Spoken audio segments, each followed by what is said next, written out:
কাল শনিবার উল্টো রথ। এই দিনটি সোজা রথের মতোই অত্যন্ত পবিত্র দিন হিসেবে গণ্য করা হয়।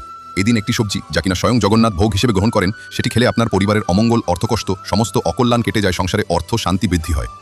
শাস্ত্রে বলে একবার রথযাত্রা দর্শন করা 10 কোটি বার গঙ্গা স্নানের সমান পূর্ণ অর্জন করা হয়। শাস্ত্রমতে বলে এই দিনে দান ধ্যান করলে অনেক বেশি ফলদায়ী হয়। উল্টো রথের দিন যে সবজি খেলে বা যে কাজ করলে সংসারে চরম অর্থ সংকট থেকে বাঁচা যায়, তা হলো এই দিন পারলে অবশ্যই একবার রথের দড়ি স্পর্শ করবেন, যা আপনাকে সংসারের মোহ মায়া অর্থাভাব থেকে রক্ষা করবে। পারলে অবশ্যই কিছু না কিছু দান করবেন। সন্ধেবেলায় প্রদীপ ধূপ দীপ জ্বালিয়ে রাখবেন এবং একটি গোটা নারকেল হাতে নিয়ে ভগবানের কাছে আপনার সমস্ত দুঃখ ও বেদনা অর্থকষ্ট সমর্পণ করবেন। জগন্নাথের কৃপায় তার সবই অবশ্যই দূর হবে। আর হ্যাঁ, এই দিন ভুলেও খাবেন না যে সবজি, তা হলো কলমি শাক, শিম ও পটল।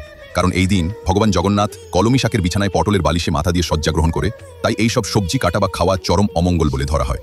এতে সংসারে ঘনিয়ে আসে চরম অশান্তি, অর্থাভাব। এবং যে সবজিটি এই দিনে অবশ্যই খাবেন তা হলে বেগুন পোড়া। কারণ ভগবান জগন্নাথ দেব এই দিন পান্তা ভাত নুন সাথে বেগুন পোড়া দিয়ে ভোগ খান। এটি ভগবানের অল্পতেই খুশি হওয়া, ভক্তির ভোক্তেই তার পরিপূর্ণতা এবং অতি সাধারণ জীবনযাপনের অর্থ বহন করে। তাই যদি আপনার বাড়িতে জগন্নাথ দেব থাকে, তাহলে এই দিনকে জগন্নাথ দেবকে আপনিও বেগুন পোড়া পান্তা ভাত দিয়ে ভোগ নিবেদন করবেন এবং সেই ভোগ পরিবারের সকলে অল্প অল্প করে খাবেন।